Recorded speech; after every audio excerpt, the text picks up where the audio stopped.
Gracias, hermano. Una bendición estar en la casa del Señor y siempre nos alegramos poderle ver, porque eso mismo nos ayuda a nosotros nos estimula a seguir buscando más de Dios, sabiendo que siempre hay personas que desean o deseamos aprender un poco más de Dios. Nos ponemos en pie, hermanos, esta tarde, ya noche, y tenemos pues el privilegio los días martes de tener una variedad, y hoy queremos retomar ya el curso normal de nuestro programa. Tuvimos un pequeño desfase, pero ya estamos hoy retomando el programa a fin de que podamos tener siempre una certeza de lo que vamos a hacer.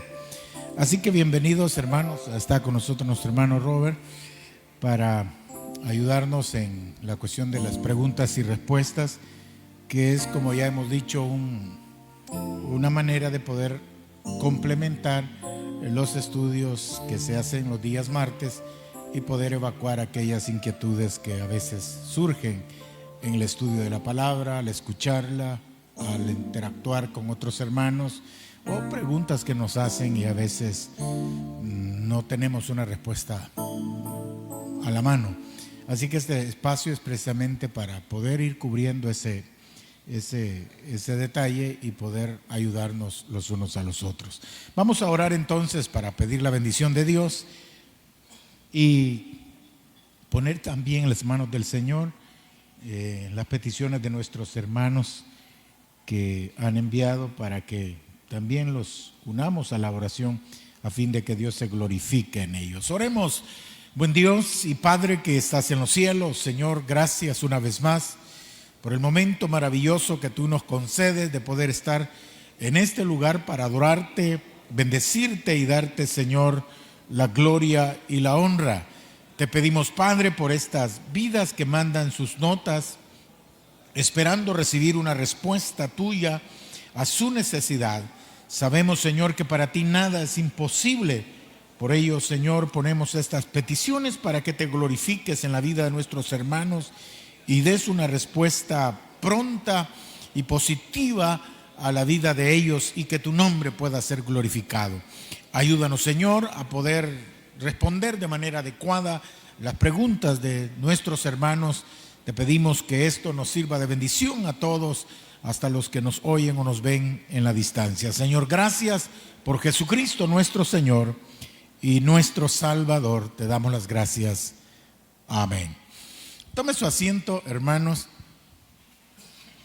y vamos a comenzar con las preguntas que nos quedaron pendientes la vez pasada. Y por supuesto, pues usted puede elaborar la suya y enviarla con los hermanos diáconos a fin de poderle ayudar pues en su inquietud. Queremos reiterar pues que aspectos de consejería, de situaciones personales, pues no las podríamos abordar, porque se requiere pues un poquito más de tiempo para poder hacer un diagnóstico y poderle dar una alternativa o un consejo apropiado. Y por otro lado, pues aquellas cosas personales es mejor abordarlas con la persona en cuestión. Así que pues queremos limitarnos a responder a aquellas inquietudes que en el estudio, en la vida, en la interacción con las personas, a veces nos hacen preguntas que no logramos tener a la mano una respuesta. La idea es poderle facilitar y estimular a seguir investigando en el mundo maravilloso de la palabra de Dios. Así que nos quedamos con la primera inquietud. Bien, hermanos, damos lectura a una de las preguntas del mes anterior, y esta pregunta está basada en el libro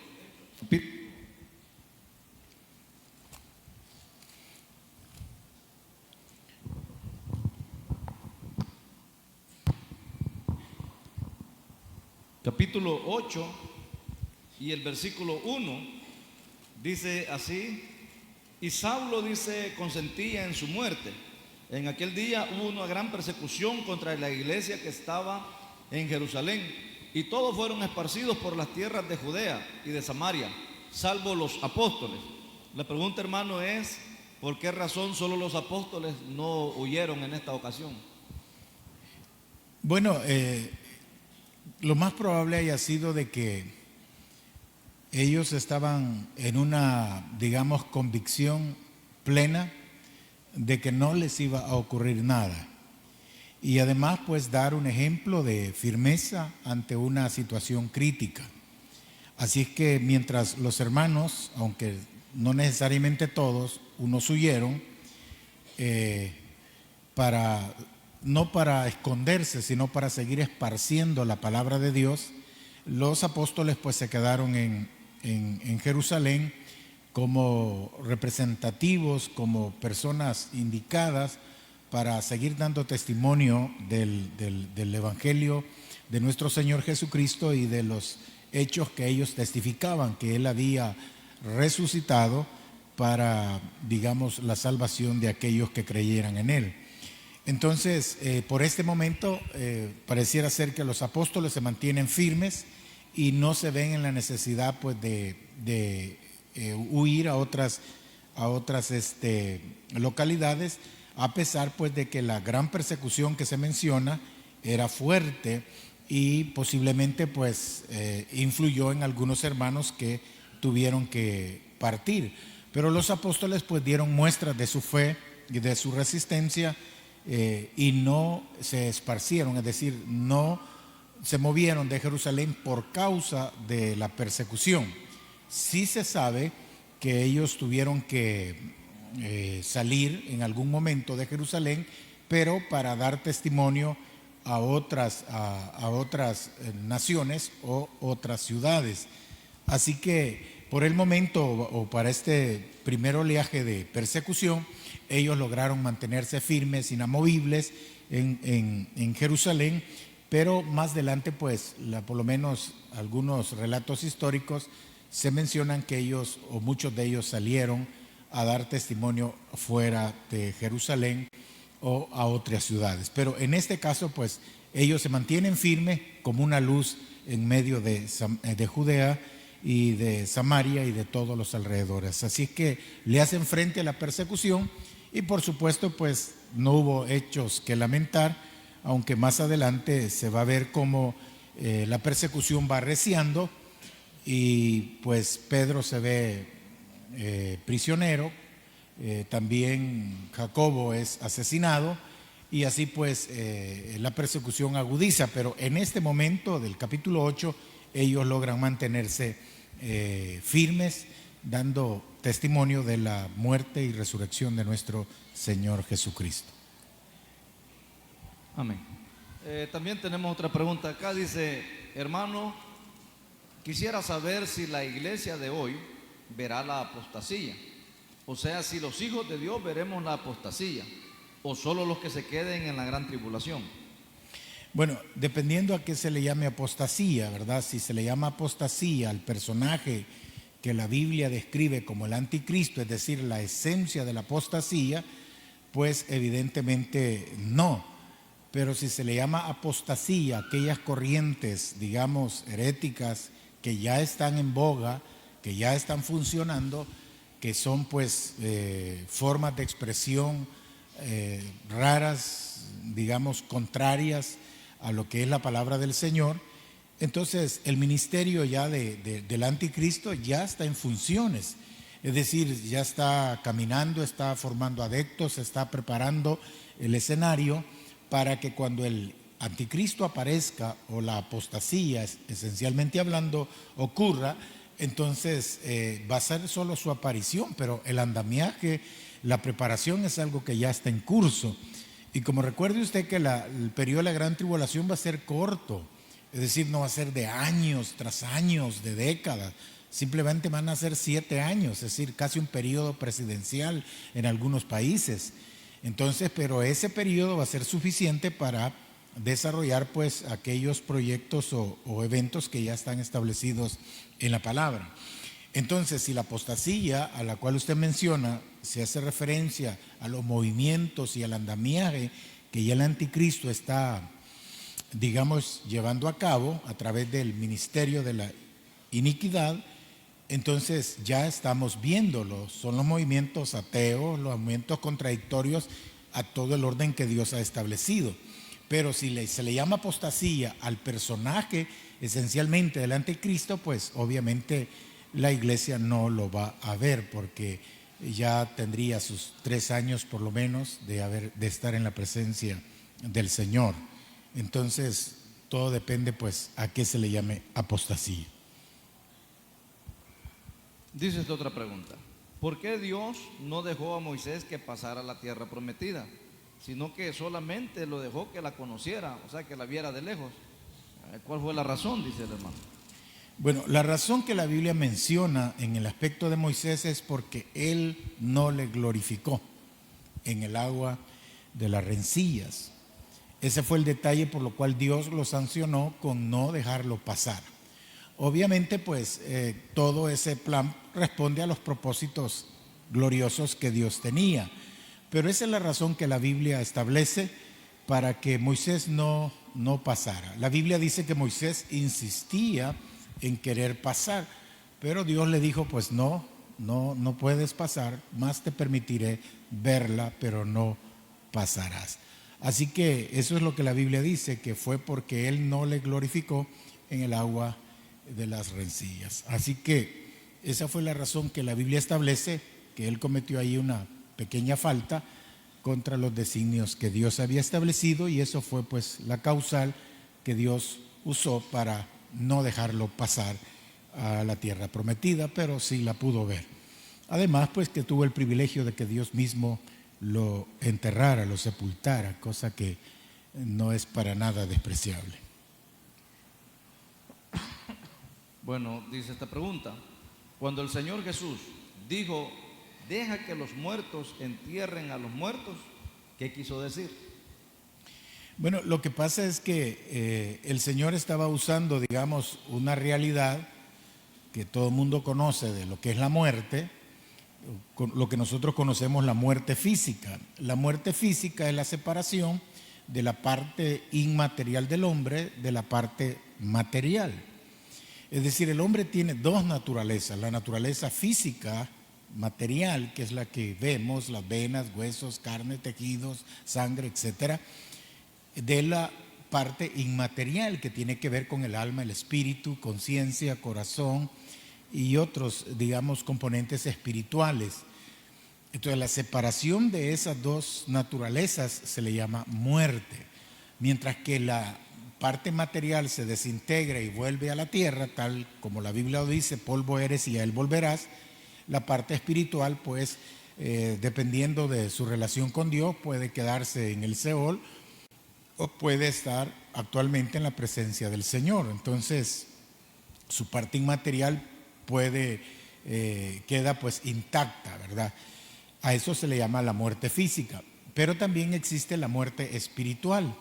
Y la muerte espiritual es aquella que se representa con la separación que hay entre una persona y Dios. Es decir, las personas viven porque tienen aliento de vida, pero no tienen vida en relación a que no tienen una comunión, una relación personal con el Dios. Entonces el pecado, una de las causas graves que el pecado infringe es que los separa de Dios. Es decir, rompe la comunión directa que el hombre una vez tuvo con Dios.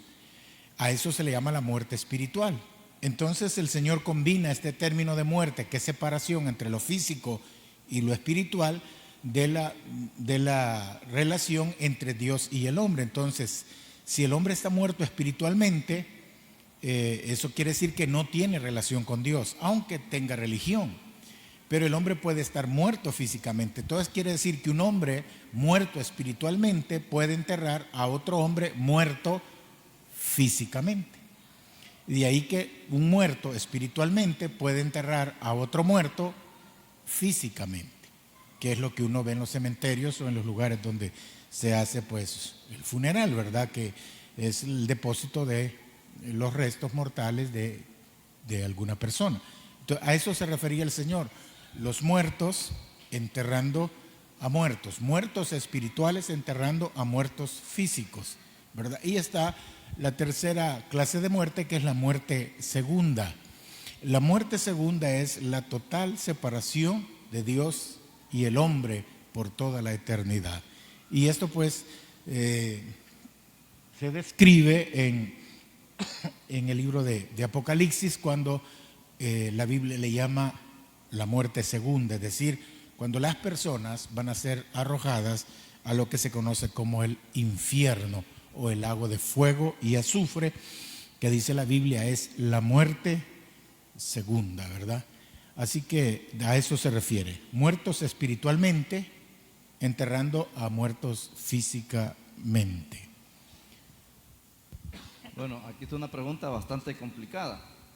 Tratando de entenderla, dice, quiere que le explique si una mujer que es lesbiana y acepta al Señor, pero quiere seguir en su lesbianismo, ¿puede bautizarse? Bueno, si una mujer es lesbiana, acepta al Señor y sigue en su lesbianismo, pues no, porque el asunto es que el lesbianismo o el homosexualismo o cualquier otra parafilia son pecados. Nadie nace homosexual, sino que se hace. Es decir, la genética no da para eso. Y a excepción de casos donde algún proceso de la formación de la vida es trastornado o alguna sustancia no se adecuó para la formación, entonces pueden surgir algún trastorno, pero son, hasta donde leí hace últimamente, un 4% de toda la población entre varias causales. La gran mayoría de las personas nacen mujer o nacen hombres. Y obviamente pues eso es un asunto genético, no es un asunto cultural como hoy la ideología de género lo quiere plantear. Bueno, usted se habrá dado cuenta de los problemas que han surgido en México, pues mujeres violentas, destructoras y con un concepto errado en aras del feminismo, ¿verdad? Entonces hay que tener cuidado. Este tipo, la LGTB parece que se llama, las siglas de ellos, agrupa a personas homosexuales, lesbianas, transexuales y todo lo que implica eso, justificando que es una decisión ser hombre, es una decisión ser mujer, no es biológico. Entonces, cuando estas personas postulan esos conceptos, están en contra de la genética, en contra de la biología, porque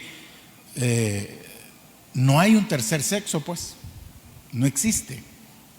Es decir, si usted se muere y entonces no tienen una documentación suya, le van a hacer un examen forense ahí. Y lo que van a determinar según la genética es si usted era hombre o era mujer. Es decir, ¿por qué? Porque está comprobado pues que la genética ya define en la concepción, según los cromosomas, si son XX o YX o como estén los códigos, si usted va a ser hombre o mujer. Entonces el homosexualismo es una conducta, es una práctica pecaminosa que la gente adquiere por muchas razones, por varias causales, y que se vuelve un hábito. Entonces, estos grupos quieren justificar que las personas son así porque nacieron así, pero no es cierto. La genética no da para eso. Ahora, como esto es un pecado, entonces, si alguien acepta al Señor y de veras tiene una conversión genuina, se supone que entonces esta persona llega a ser, como lo que la Biblia dice, una nueva criatura. Al ser una nueva criatura, todos esos vínculos pecaminosos son rotos, y al ser la persona una nueva criatura, entonces vuelve, por decirlo así, a la normalidad de la vida. Ya no debería de tener ese deseo de querer seguir siendo homosexual, sea lesbiana o sea del aspecto masculino, es decir, ya no debería seguir sintiendo, porque ahora ya es una nueva cristiana. Es decir, no hay cristianos homosexuales. No se puede, porque eso va en contra. La Biblia dice que Dios nos hizo varón y hembra, no ha hecho intermedios. Esa es una cuestión ya del 60 para acá, la primera oleada feminista, el feminismo marxista, el feminismo ahora, que es mucho peor, porque el feminismo, hermanos, fue un movimiento que buscaba que las mujeres tuvieran igual derecho que los hombres, lo cual es bueno. O sea, todas las personas deben de ser iguales ante la ley y ante Dios. Eso está magnífico. Que las mujeres tengan esos derechos, eso es bueno. El problema es ahora que se va cambiando el concepto y entonces hoy le dicen, usted es mujer porque la sociedad lo ha hecho mujer, pero usted puede decidir la orientación sexual. Y si no, lea a todas esas que promueven. Bueno, creo que hoy o mañana va a estar una persona que fue feminista de ese tipo, que le hicieron abortar y que hoy, pues, gracias a Dios ha reencontrado el camino y que va a estar dando una conferencia no sé dónde, producto de que un día de estos fue el día de la feminista. Entonces, volviendo al punto nuestro, ¿verdad? Si una persona se ha convertido a Cristo, es nueva criatura. Y si es nueva criatura, sí puede bautizarte. Pero si alguien sigue en lo mismo, pueden ser dos cosas. Uno, que no ha conocido al Señor y que solo tiene remordimientos, que solo tiene sentimientos de culpa, que solo tiene un escozor espiritual, pero que no ha conocido verdaderamente al Señor. Porque la sangre de Cristo todavía tiene poder y limpia el pecado de manera exhaustiva. Entonces, pero si alguien, es como que alguien esté fornicando y sea cristiano y sigue fornicando, no se puede bautizar, ¿verdad? Por eso es que no los bautizamos hasta que arreglen su situación y puedan entrar en una normalidad. Entonces, habría que ver cómo está su aspecto de relación con Dios, si es realmente que usted se ha convertido o es que solo ha tenido un remordimiento o un sentimiento de culpa, que obviamente los remordimientos, los sentimientos de culpa, esos no borran el pecado. Lo único que borra el pecado es la sangre del Hijo de Dios aplicada a nuestra vida, que es lo que produce el nuevo nacimiento o la nueva creación y por supuesto la nueva vida, ¿verdad? Así que no se podría. Algo no está bien ahí y hay que arreglarlo. Bien, en las aventuranzas del Sermón del Monte, en el capítulo 5 de Mateo, el Señor en el versículo 3 dijo, bienaventurados los pobres en espíritu, porque de ellos es el reino de los cielos. La pregunta, hermano, es cuando dice pobres en espíritu, ¿a qué se llama? ¿A qué se refiere con ser pobres en espíritu? Normalmente se le atribuye a aquella gente que es humilde, que es sencilla, o como diríamos, que es corta de espíritu, es decir, que es un poco temeroso. A eso se refiere, gente sencilla, gente humilde, en términos, digamos, prácticos, la gente pobre en espíritu. Es decir, es como que alguien sea rico en algo, o sea, tiene abundancia, pero si tiene pobreza, tiene lo mínimo, lo básico. Entonces, más que todo a eso se refiere, a gente que es sencilla, gente que es humilde, diríamos nosotros en nuestro léxico. Usted mira una gente que no es muy timorata, muy temerosa, muy hasta insegura se vuelve. Entonces uno dice, pero hay otra gente que no, ¿verdad? Es arrojada, tiene coraje, tiene carácter, le hace frente a todo y uno dice, tiene un buen principio, una buena motivación. Entonces es lo contrario. Entonces la gente que es tranquila, calmada, demasiado humilde, es decir, van a una reunión y ni hablan, ¿verdad? Porque les da temor, les da pena, solo se limitan a respuestas muy sencillas, sí o no, no pasan. Gente muy tranquila, muy sencilla. Dios siempre ha privilegiado la humildad. Bueno, Él dijo, aprended de mí que soy manso y humilde de corazón. Es decir, no ser tan altivo, tan extrovertido, sino en ese sentido de ser tranquilo.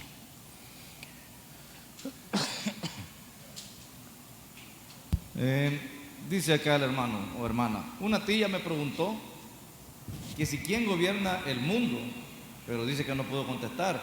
Entonces le pregunto a usted, ¿quién es el que gobierna el mundo en este momento? ¿Dios o Satanás? ¿Va? Bueno, Dios sigue teniendo el control de todo. Ahora, ¿por qué pasan cosas malas?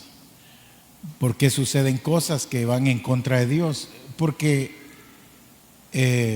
dentro de los designios de Dios, Dios está dejando que el pecado muestre todas sus facetas.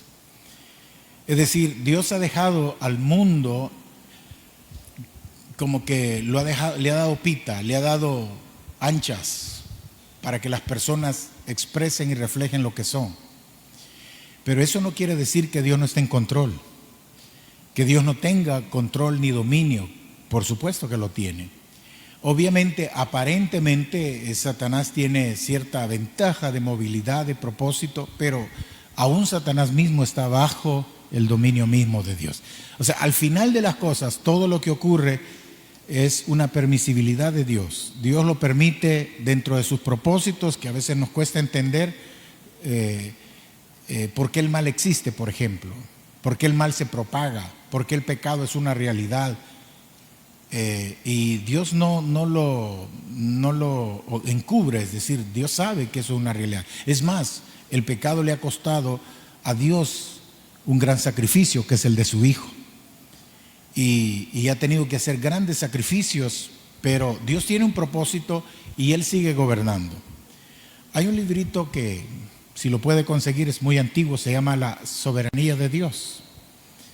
Es de un autor de apellido Pin, y él explica ahí quién gobierna y hace esa pregunta: ¿Dios o Satanás? Y él empieza a demostrar que Dios es soberano en todo.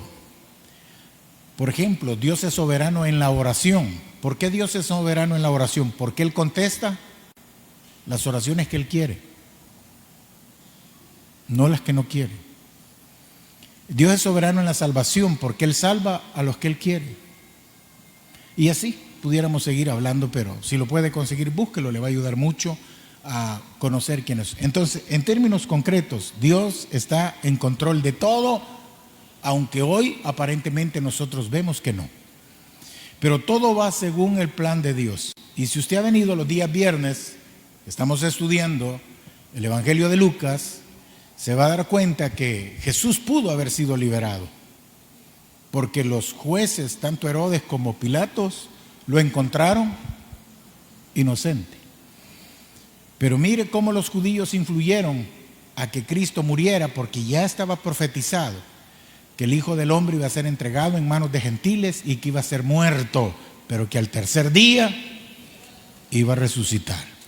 Entonces, la soberanía de Dios y la responsabilidad del hombre es una verdad yuxtapuesta, es decir, son dos verdades, es una moneda con dos caras y con dos verdades opuestas, pero así es.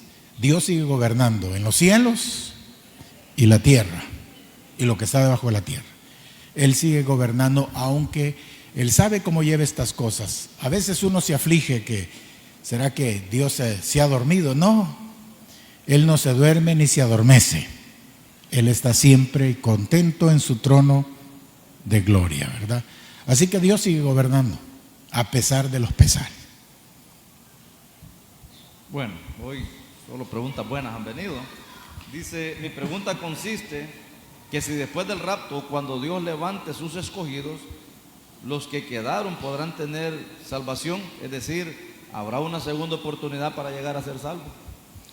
Posiblemente sí. Según el capítulo 7 de Apocalipsis, parece ser que hay algún chance, pero es muy mínimo, ¿verdad? Es muy mínimo. Si hoy, con la palabra de Dios, con el Espíritu Santo, con las condiciones políticas que los gobiernos dan, la gente no quiere y los que quieren no se mantienen, ¿cómo será en aquel tiempo donde Satanás a través del anticristo esté?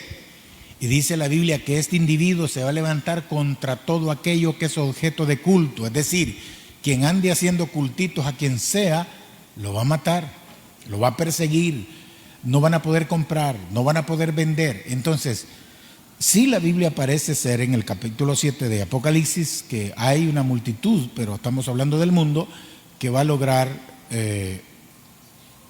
alcanzar este beneficio, pero a un costo de su propia vida. son los que fueron decapitados por el testimonio de Jesús.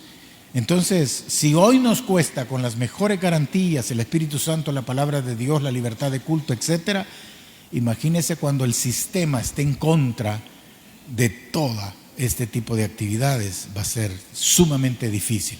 Entonces, ¿qué hay que hacer? Asegurarnos. Asegúrese usted su salvación en Cristo Jesús ahora. Porque puede ser que cuando usted llame a la puerta, esta ya esté cerrada, ¿verdad? Entonces no espere, no se vaya en el último vagón, váyase en el primero. No se vaya en el segundo viaje, váyase en el primero. O sea, no deje para último lo que puede hacer ahora. Bien, dice esta pregunta. Dice, mis hijos diezman de todo lo que ganan en el extranjero. Y estos hijos, dice, me envían dinero. Mi pregunta es, si en ese caso yo también debería diezmar, si ellos ya lo hicieron allá en el extranjero.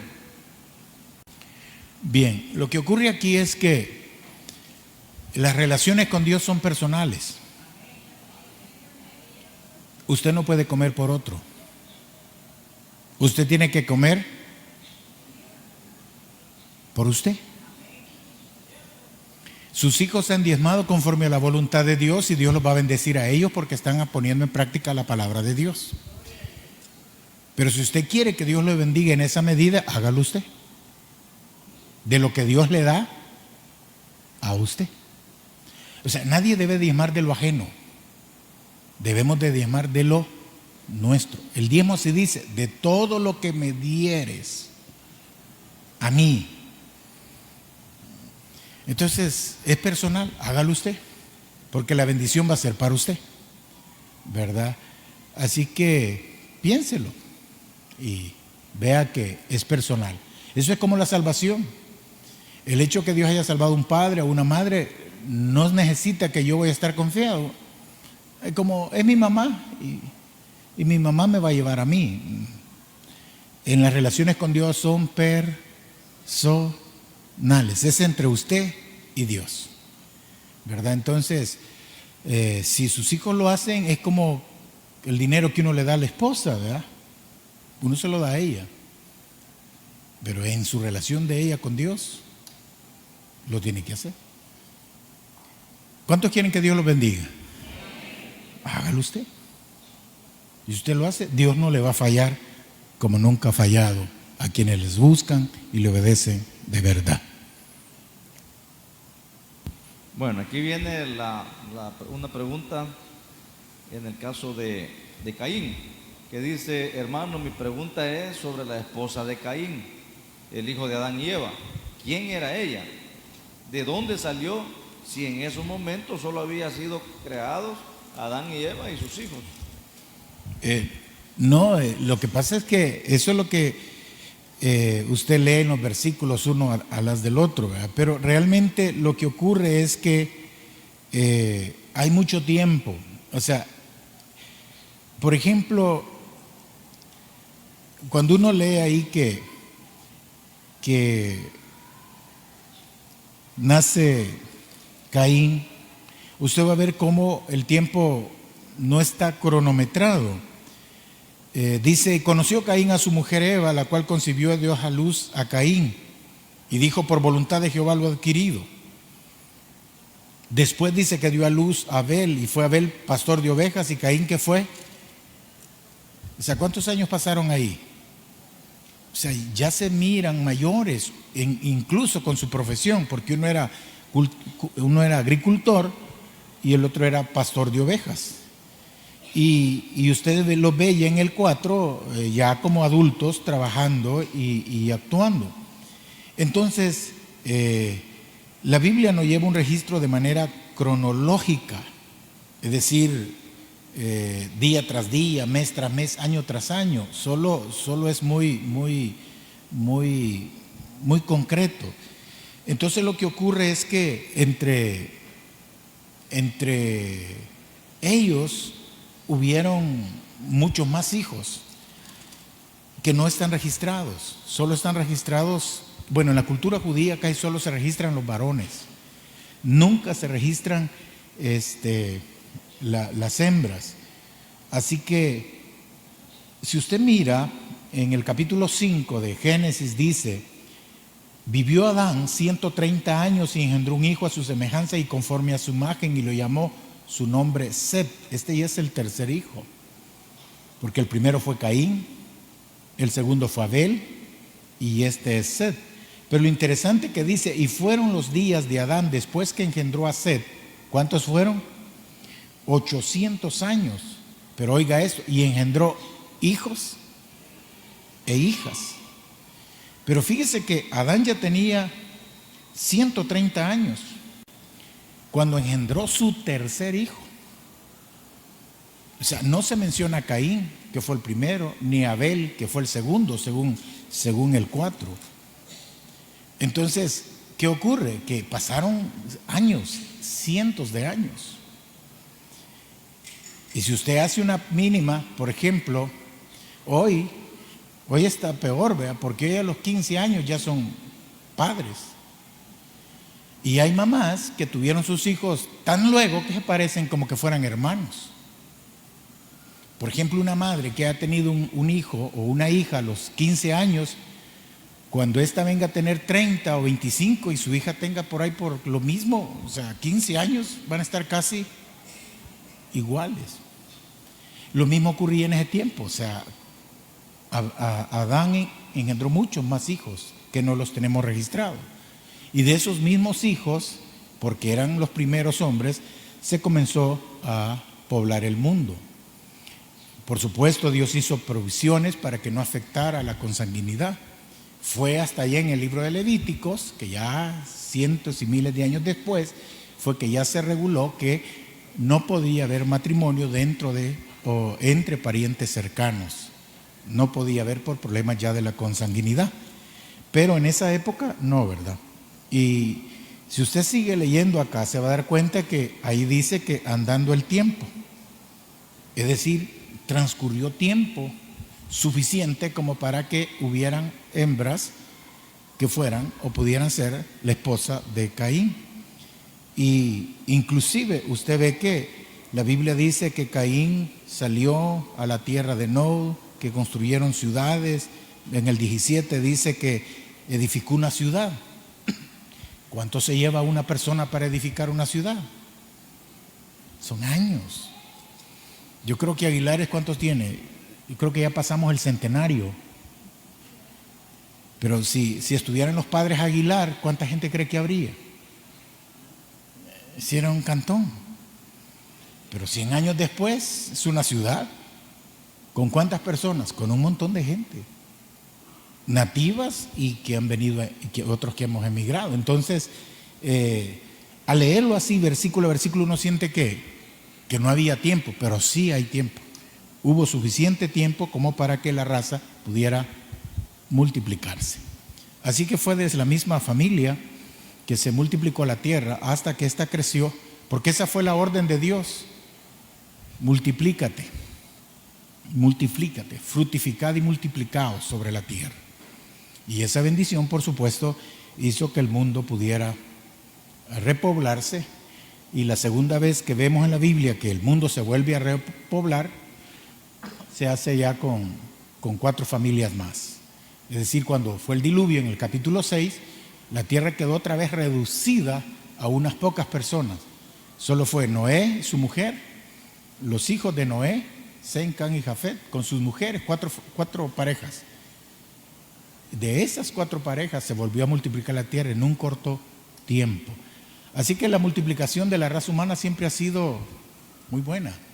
Bueno, se sabe que hoy ya vamos por más de los 7,000 millones de personas. 7,000 millones de personas. Imagínese usted. Esa es una barbaridad de gente.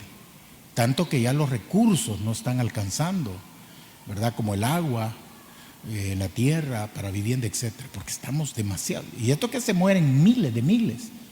Pero imagínese que no murieron. Ya. Por eso dicen que estas cosas del coronavirus a veces para que se mueran algunos. Ya vemos muchos. Broma. Bueno, aquí hay una pregunta en relación a lo que es la resurrección de los cristianos. La pregunta es, si una persona muere ahora, quisiera saber en qué lugar esta persona despertará. La Biblia dice que va a haber una resurrección y los muertos en Cristo resucitarán primero. Entonces pregunta, los que son de Dios, ¿que acaso no están ya en el cielo? O sea, la pregunta es, ¿quiénes van a resucitar? Si ya los cristianos estamos arriba al morir. Lo que ocurre es esto, hermano. La resurrección es el hecho por el cual Dios traerá a la vida al cuerpo. El hombre básicamente está constituido de espíritu, alma y cuerpo. Por no complicarnos más, pero básicamente es espíritu, alma y cuerpo. Dos de esos componentes, espíritu y alma, son inmateriales. No son, por decirlo así, de esta tierra. La Biblia nos enseña que la parte inmaterial del hombre se formó cuando Dios sopló en él aliento de vida. Cuando Dios sopló aliento de vida en la figura de barro que él había hecho, entonces esa estructura, el Espíritu de Dios más el barro, creó lo que es el alma. De ahí alma viene de ánima, ánima viene de movimiento, viene de ánimo. Cuando dice, ¿cómo está tu ánimo? Ay, todo agüitado, ¿va? Está calmado. Pero cuando uno tiene el ánimo encendido, sí parece hormiga loca. Entonces, cuando la persona muere, la muerte no fue un propósito explícito de Dios, sino que fue una consecuencia del pecado, pero que solo es aplicable digamos, a los seres humanos, juzgando nada más los racionales. Por supuesto, los animales, las plantas, todo ser vivo tiende a morir, pero los ángeles no. Los ángeles que pecaron no murieron. Esa sentencia en los ángeles no aplica, pero sí en el hombre. Entonces, Adán vivió 930 años y murió. Ahí se conoció la primera vez el cementerio, que por cierto cementerio dicen que se puede traducir dormitorio. Así que el hombre muere y todas las personas morimos desde entonces. Entonces la resurrección es el fenómeno o es el acto por el cual Dios le da vida al cuerpo, pero no es que la resurrección afecte el espíritu y el alma. O sea, porque el espíritu y el alma no mueren, no se destruyen. Cuando usted muere o cuando una persona muere, lo que ocurre es que su parte física se paraliza, porque la parte espiritual se sale, o lo que se llama expirar, saca el aliento, expira el aliento, pero su cuerpo se deteriora. Ese es el que va a resucitar. Entonces, ¿por qué van a resucitar los cristianos? Porque el cuerpo de los cristianos que han muerto, están en donde los enterraron o en donde quedaron. Entonces, cuando venga la hora, Dios, es lo que dice Pablo a los tesalonicenses, cuando el Señor aparezca con voz de mando, con trompeta de Dios, como arcángel, descenderá del cielo y los muertos en Cristo, pero ahí muertos en Cristo se refiere a los cuerpos. Se está juzgando la parte por el todo. Los cuerpos van a resucitar y esos cuerpos van a unirse a la parte inmaterial para formar el verdadero hombre, que ya no va a tener las limitantes que tenemos ahora. Por ejemplo, si usted hace un estudio de anatomía, ahí está lo que somos. Pero la resurrección va a mejorar este tipo de cuerpos que tenemos. Según Filipenses, enseña que hoy tenemos un cuerpo de humillación, un cuerpo que se duele, que se enferma, que se deteriora. Todavía están buscando por qué envejecemos. Si el sistema de nuestro cuerpo es que cada 7 años hay un cambio de todas nuestras células se dividen, se dividen, se dividen, se dividen, se dividen y se dividen. Pero llega un momento en que nuestras células ya no pueden dividirse y allí comenzamos a envejecer. Algo pasa, como que hubiera un código. Según he leído, dicen que la célula puede dividirse hasta 50 veces, pero luego de ahí, para. Y uno comienza a envejecer y comienza a tener problemas hasta que muere. Pero muere el cuerpo. El espíritu y el alma no mueren porque no son materiales, son de una constitución diferente. Así que la resurrección tiene que ver con los cuerpos. Van a resucitar los cuerpos de los cristianos y van a resucitar también los cuerpos de los que no son cristianos. Solo que unos irán a la gloria y los otros a confusión y a perdición perpetua. Entonces por eso es que va a haber resurrección, porque el ser humano, que es tripartito, es decir, espíritu, alma y cuerpo, 2 de sus componentes están ya en el cielo, según estudiamos en el estado intermedio de la doctrina básica, pero un factor de ese ser tripartito todavía está en la tierra, hecho polvo, el cual va a ser levantado y restaurado a su cuerpo, para que entonces el cristiano esté completo, porque la Biblia dice que todo vuestro ser, espíritu, cuerpo y alma, sean guardados para nuestro Señor, porque Él pagó por todos nosotros. Así que por eso es que la resurrección no tiene que ver con la parte inmaterial, la resurrección tiene que ver con la parte material de nosotros, la cual va a ser levantada cuando suene la trompeta y Cristo venga. Dice, Pilato dio por inocente al Señor Jesús 3 veces. Al final lo condenó y se lavó las manos, como decía la ley de aquel tiempo. ¿Eso le vale a Pilato para no ser culpable y tener salvación? El problema es que la salvación no es por lo que hagamos. La salvación es por lo que creemos. El que cree en el Hijo tiene la vida. El que rehúsa creer no verá la vida, sino la ira de Dios. O sea, Pilatos, él estaba convencido que Jesús no era culpable de los cargos de sedición y de prohibir pagar tributos al César, que eran las acusaciones de los judíos. Él sabía que los judíos lo querían matar por envidia y por todo lo demás. Él llegó a entender de que Cristo era un justo porque su misma mujer le había dicho: he tenido sueños, he tenido pesadillas, no tengas nada que ver con ese justo. Pero no pudo hacer una decisión correcta. Y todas las personas que oyen o saben de Jesús tienen que tomar una tremenda decisión: recibirlo o rechazarlo. Si lo reciben, Dios va a perdonar sus pecados y les hará una nueva criatura. Si lo rechazan, pues obviamente serán condenados.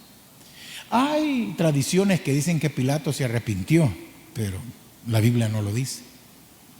Lo que la Biblia dice es que Pilato dijo: yo no tengo nada que ver con ese justo, soy inocente, o sea, no me metan. Así que, pero cuando se estudia el tema de quiénes mataron a Cristo, Pilato sale, porque fueron 8 personas o grupos los que son responsables de la muerte del Señor Jesús, y la Biblia así lo declara. Entonces, si él se salvó, tuvo que haber sido por una convicción de haber creído en Jesús. Si no lo hizo, pues obviamente se condenó, ¿verdad? Así que la salvación no es por lo que hizo, sino por lo que cree, hasta ahora. Bueno, aquí está un celoso. Dice, últimamente ya no se saluda, Dios le bendiga. Muchos solo dicen bendiciones. Entonces, ¿cómo se debe saludar? ¿Dios le bendiga o solamente bendiciones? Es como usted quiera. O sea, no hay una orden de cómo debemos de saludar. Cada iglesia o cada persona lo puede hacer de la manera que sienta. Yo he estado con unos hermanos que ellos dicen así: paz. Así, paz, hermano. Paz, hermano. ¿Y eso es saludo? Bueno, yo tengo que entender que sí. Porque dice, si usted habla con ellos, le dice, es que así saludaba el Señor Jesús. Cuando Él entró a donde estaban los 8, ¿cómo dijo? Los reunidos, cuando Él estaba reunido con los apóstoles, ¿cómo dijo Él? ¿O dijo Dios le bendiga? Entonces estos hermanos así saludan, paz. Hay otros hermanos que son más judíos que hermanos, dicen shalom. Y uno entiende que shalom es un término que significa paz, pero en un sentido más profundo, el shalom de Dios. Entonces hay otros que dicen Jehová te bendiga. ¿Por qué? Porque así lo hacía vos. Jehová te bendiga. Entonces, lo importante es que usted salude, que sea educado, que no sea burro.